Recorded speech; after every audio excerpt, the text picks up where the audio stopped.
Nocira ibi. Amazi Ko wagira ngo uturutse muri mondisi. ngise gute se amazi nkuciyeho naende kwiboroshesha.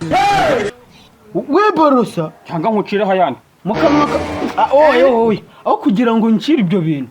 Byarutwe ukantaga muri wese. Ngo ntacyo yarabaye. Akanwa kawe numva kari guhumura nk'imbeba zapfiriye mu nzu. Jesus. uko byatangiye.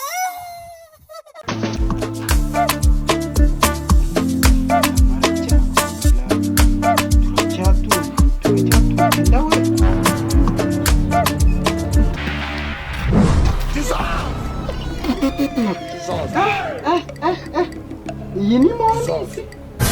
Papa Ni biki? nocira ibi bintu. Amazi Ko wagira ngo uturutse muri mondisi. ngise gute se amazi nkuciyeho naende kwiboroshesha. We borosa Cyangwa nkucireho ayandi. mukanwa oye aho kugira ngo ncire ibyo bintu. Byarutwe ukantaga muri wese. Cyangwa kuko kigemera. Nese se amazi aya mazi hari ikintu yarabaye. Ngo ntacyo yarabaye. Akanwa kawe numva kari guhumura nk'imbeba zapfiriye mu nzu. Jesus. Ako ubundi kamaze nkubaze Keni. Mbaza rwose ndakumva papa. Ubu igihe uba wabyukiye wigeze ubundi wiborosa. Ntabwo niboroshe. Asama twumva. Turashize none. Iki? Niko sha. Kuva ryari wese yarimukiye mu kanwa kawe. Ahubwo kuva ryari wowe uri mu kanwa kawe. Mwarwana mwe. Uzi kuko n'ubu ngubu uri kuvuga amasaza ari hariya ku kirara agapfa. Turashize none. Oya ndakubwiza ukuri. Sha wagira ngo ubuse uziko wagira ngo ni muri bya bibuni abakecuru bihagarikamo nijoro. Jesus. Kanwa kawe wagira ngo mu kanwa kawe wagira ngo ni cyashatari kimwe banyaramo. Nawe nunsebeje urengejeho kunsebya. Arasuka kugusebya. Reba akanwa kawe urebe n'akanwa kanjye. Basi wewe nubwo ntiboroshe no munsi ariko rejo nari boroshe. Wowe niba unywa itabi niba urya ubugoro niba urya iki simbizi. Nubwo naba mbinwa umenye kuko ndanakuze ibaze niba mu kanwa kawe hano kucyura umwana.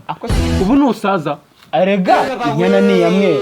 ase ubwo ushatse kuvuga iki se ntago nge nanuka mu kanwa nkabo. Oya ibyo witoje nibyo wantoje. Nge kambyuka niborosa. Sena reka ubwo wakurikije nyoko. Jesus. Wiborosa ari ku bugoro. Hoya nge niborosa amazi. Warya ngo ni ngo mama. Nyoko nyine. Mama se ngo yakugize. Cyangwa ujya wibeshya ngo ujye kwiborosha ugafata kakabuni nyoko yihagarikamo mu gitondo akaba ari kujya kwiboroshesha. Maya batindi bakirirwa basama. Fata kantu nkajya kwiborosesha se. Ko turarana tukararana mu nzu wari wabona ni borosheshe. Ntabwo ujya wiborosa. Ndi borosa ariko ni borosa igihe udahari. Umva rero wacyana ni uza kubwira nyoko nyine wowe na nyoko. Nubundi numvisha na nyoko arara nukira gutyo agira gutya nga uzi kuko n'imibu iba yaje kuri supanete ihita ipfa neza wajya ngo papa ujya kumushaka umuzana wavugaga iri hezina. Yesu we. Navugaga sheri. Erega kiragiye batari ntago bari bakamuroza. Utarambira avugaga ngo iki?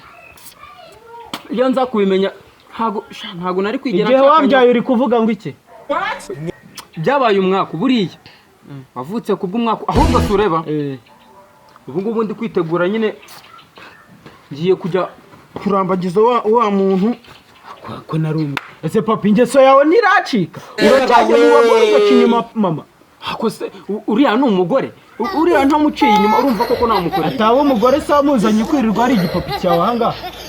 Erega kiragihe hari ukuntu ubyuka utarakara mu maso utareba ntago ni nakajijuru. None bishake kuvuga ngo ngenda guherekeza. Banamerekeza da ahubwo sureba. Ibyo kumerekeza ndumva bitakiri ngombwa kugira ngo nzane wa mwana ufite ibitayi bya danje. Nkigera hano ngaho weho na nyoko mbabure. Oya Turashize none. Nimba sange hano mvuze ngo iki